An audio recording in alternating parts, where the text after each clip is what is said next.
तू कहेगा मेरा है, हम कहेंगे मेरा है, हम कहेंगे मेरा है। कुल पंचायत अरुणाचल प्रदेश पे होगा, इसको लोग भूल जाएंगे।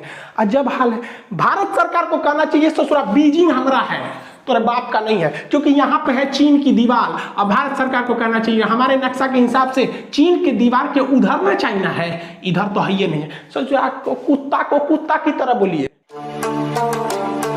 इजराइल और चाइना दोनों एक ही रास्ते पे चलते हैं। ये दुनिया को कुछ दिखाते हैं, दुनिया उसे देखती है, लेकिन पर्दे के पीछे ये लोग कुछ और कर रहे होते हैं। आप ध्यान से समझिए, इन दोनों का हम चाल आपको बताते हैं।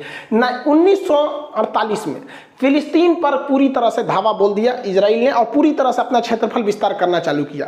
सेम उसी तरह चाइना ने तिब्बत को 1959 में कब्जा कर लिया। यहाँ पर दोनों साथ साथ देखते चलिएगा।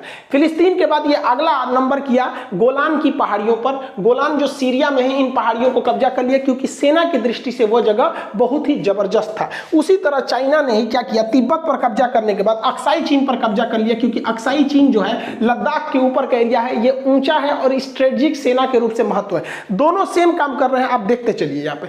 इसके बाद इसने जॉर्डन पर कब्जा कर लिया, क्योंकि जॉर्डन जो है वो पानी का क्षेत्र बहुत अच्छा था। यहाँ पर जॉर्डन वाला डेड सी वाला एरिया है, इस एरिया पर इसने जॉर्डन पर कब्जा कर लिया। चाइना ने ठीक उसी तरह आगे बढ़कर बहुत सारे द्वीपों का कब्जा कर लिया दक्षिणी चीन सागर में, क्योंकि इन दक्षिणी चीन सागर पर कब्जा कर लिया इन द्वीपों पर, क्योंकि यहाँ के देश छोटे छोटे थे, ये कुछ नहीं कर सके। ये दोनों देखिए सेम काम कर रहे हैं सर। इसके बाद इसने लेबनान, ऊपर लेबनान को धीरे धीरे जाके वहां पे भी उसके कुछ एरिया को इसने भी कब्जा कर लिया। इसने क्या किया, चाइना ने इस छोटे छोटे द्वीपों को हराने के बाद ऊपर में जापान के द्वीप के साथ इसने कब्जा कर लिया। उसके कुछ द्वीपों के साथ इसके विवाद होते हैं, अक्सर ये उलझता रहता है। आप देखेंगे अब चाइना की नजर है और इजराइल दोनों की नजर है कि हमें कैसे प्राकृतिक संसाधन, पेट्रोलियम, गैस, मछली, ये सब समुद्र से कैसे मिलेगी। उसका जो तमार ऑयल फील्ड है, यहाँ बहुत बड़ा ऑयल का फील्ड है।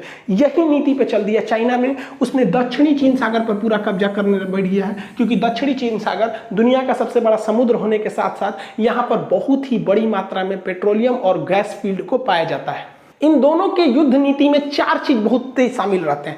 सबसे पहले ये तब हमला करते हैं जब वर्ल्ड बिजी रहता है, जब दुनिया का ध्यान कहीं और भटका रहता है, तो ये लोग अटैक करके अपना क्षेत्रफल बढ़ा लेते हैं। दुनिया जैसे उभरी थी द्वितीय विश्व युद्ध से, सब शांति चाह रहे थे, इधर इन्होंने फिलिस्तीन पर विस्तार कर लिया।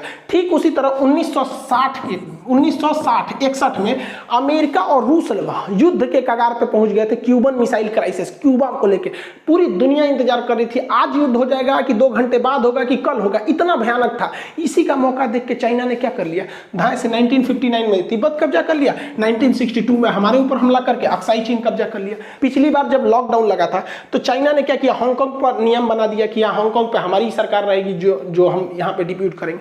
यहाँ कोरोना को देखकर देखिए पूरी दुनिया कोरोना के बीच में बिजी है। इजराइल कोरोना से निपट गया, शेख जर्रा, जेरूसलम और गाजा को इधर फाइल निपटा दिया। तो ये इनका पहला सिद्धांत है कि दुनिया का जब भी बिजी देखो हमला कर दो। इजराइल और फिलिस्तीन दोनों का जो सेकेंड चाल है उसे कहते हैं टू स्टेप अटैक। ये क्या होता है समझिए, ये लोग क्या करते हैं, आप ऐसे समझिए, क्या अगर हम किसी का 100 रुपया ले लें और सोचते हैं कि उसका 100 रुपया न लौटाए, तो उस इंसान को देख के भागना नहीं है, बल्कि जब वो इंसान मिले ना तो उल्टे उससे टोको, हमारा 5000 रुपया दो, 5000 दो। तू कहेगा कैसा 5000, हम कहेंगे 5000 दो, कैसा 5000 पे बात हो जाएगा, और जो हम पहले से पैसा लेके बैठे हैं वो लोग भूल जाएंगे। ये दोनों सेम काम कर रहे हैं, ध्यान दीजिए। अभी जो हुआ है वो जमीन को लेकर हुआ है, यहाँ पर वेस्टर्न बैंक पे शेख जर्रा पर। इजराइल ने कहा कि शेख जर्रा हम खाली करेंगे, शेख जर्रा हम खाली करेंगे, और इधर गाजा से हमला होने लगा यहाँ पर। तो ये जानबूझ के ऐसा काम करता है यहाँ हल्ला हो, और इसने क्या किया, तबातोड़ गाजा और हमास को थूर दिया। पूरी दुनिया का ध्यान चला गया गाजा पर, पूरी दुनिया गाजा को बजाने में लग गई कि भैया गाजा का तुम बाजा मत बजाओ, गाजा का बहुते बाजा बज गया। इजराइल ने कचर कचर के हमास को थूरा, कचर कचर के थूरा, क्योंकि इजराइल का ये 2 स्टेप है कि पहला स्टेप में किसी को कब्जा कर लो और दूसरा स्टेप पर और भयानक हमला करो कि पूरी दुनिया को सल्टाने में लग जाए, पिछवाला लोग भुला जाए। तो शेख जर्रा को कोई बतिए नहीं करे, शेख जर्रा के लोग करे ससुरा हमरो हाल चाल ले रहे यहाँ पे। यही करता है चाइना। चाइना ने तिब्बत पे कब्जा किया, ध्यान से समझिए, चाइना ने तिब्बत पे कब्जा किया 1959 में, और इस ससुरा चाइना को पता था कि भारत गुट निरपेक्ष है, भारत इंसानियत पे चलता है, सही गलत के रास्ता को अच्छे से पहचानता है। भारत कभी ना कहीं भी आवाज उठाएगा, इसलिए ये ससुरा सेकेंड स्टेप में चल दिया। कहां पर? लद्दाख पे। क्योंकि भारत अब तिब्बत का मैटर नहीं उठाएगा। अब तू कहेगा लद्दाख मेरा, लद्दाख तुम्हारा, लद्दाख मेरा, लद्दाख तुम्हारा, तिब्बत का मैटर चल जाएगा। यहां चाइना को लालच आ गया, उसने कहा कि तिब्बत अच्छा है, इससे भी अच्छा लद्दाख है, हम लद्दाख को नहीं छोड़ेंगे। तो चाइना को ये बात पता था कि अगर मैटर लद्दाख पे अटकेगा तो भारत कभी ना कभी इसे छोड़ा लेगा, इसलिए इसे अगले स्टेप में उलझाओ। इसलिए चाइना बार बार कहता है कि अरुणाचल प्रदेश मेरा है, अरुणाचल प्रदेश मेरा है, ताकि भारत के लोग कहें कैसा अरुणाचल प्रदेश? तू कहेगा मेरा है, हम कहेंगे मेरा है, हम कहेंगे मेरा है, कुल पंचायत अरुणाचल प्रदेश पे होगा, इसको लोग भूल जाएंगे। अजब हाल है।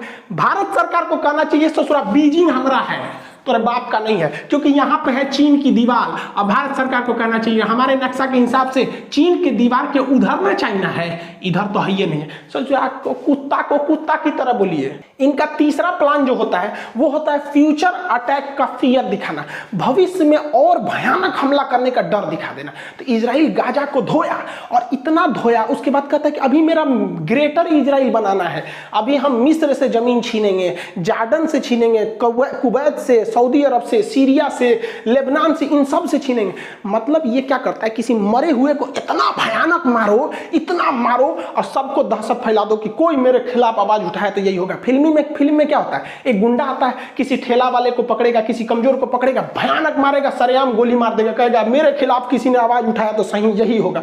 मतलब वो एक को मार रहा है और 10 को डर दिखा रहा है। यही सेम नीति अपनाता है चाइना। यहां तो आपने इजराइल को देख लिया कि कब्जा किया, उसके बाद और डरा रहा है। इसने क्या किया, तिब्बत पर कब्जा किया। पहली बात तो तिब्बत पर कब्जे किया, उसने कहा कि तिब्बत अभी हथेली है, तिब्बत अभी हथेली है, अभी इसकी 5 उंगलियां और लाएंगे, 5 उंगलियां और लाएंगे। एक उंगली है लद्दाख, दूसरी उंगली है नेपाल, तीसरी उंगली है सिक्किम, चौथी उंगली है भूटान और 5वीं उंगली है अरुणाचल प्रदेश। मतलब पहले पूछेंगे, कब्जा कर लेंगे, अभी और डराएंगे। अरे नेपाल वाला केपी शर्मा ओली, इसको लगता है कि चाइना नेपाल का साथ दे रहा है, अरे तू फिंगर में आ रहा है, दूसरा नंबर तू ही फिंगर है। यहाँ पर चाइना और इजराइल दोनों को पता है कि कुछ लोग उन्हें लाइक करेंगे वो कितनों गलत काम कर दे, और कुछ लोग उन्हें लाइक नहीं करेंगे चाहे वो कितना भी भलाई कर दे। आप ऐसे समझिए, आप अगर देखिएगा न्यूट्रल होके, तो जो नीति इजराइल अपना रहा है वही नीति कौन अपना रहा है, चाइना अपना रहा है। लेकिन जो लोग इजराइल के काम का विरोध कर रहे हैं, जैसे पाकिस्तान कह रहा है कि वहां पर जुल्म हो रहा है, जो इजराइल का विरोध कर रहा है वही ससुरा चाइना का साथ दे रहा है। कह रहा नहीं चाइना ठीक है, पाकिस्तान क्या कहता है इजराइल गलत है लेकिन चाइना ठीक है। देख रहे हैं, कमवा दोनों एक है। इनको पता है कि जो मेरा साथ देगा वो साथे देगा, और जो देखिए जो इजराइल का साथ दे रहा है, जैसे बहुत सारे लोग कह रहे हैं इजराइल ने सही किया, वही लोग कहेंगे कि चाइना ने गलत किया, जबकि काम दोनों का सेम है।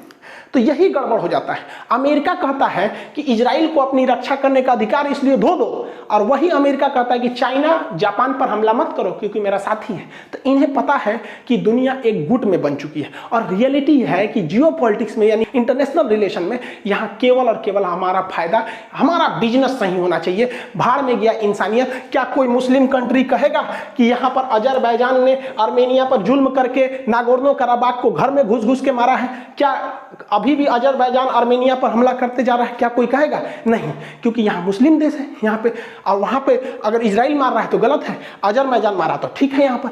और अजरबैजान को बचाने कौन आया? देखिए इजराइल जो है, ये अजरबैजान है, इसको तुर्की ने हथियार दिया, और इसी अजरबैजान को इजराइल ने भी हथियार दिया यहाँ पर, और ये कोई नहीं बचा पाया इस आर्मेनिया को। इसलिए यह दिखाता है कि इस दुनिया में अगर आपको रहना है तो खुद शक्तिशाली बन के रहिए, वरना लोग पूछ देंगे।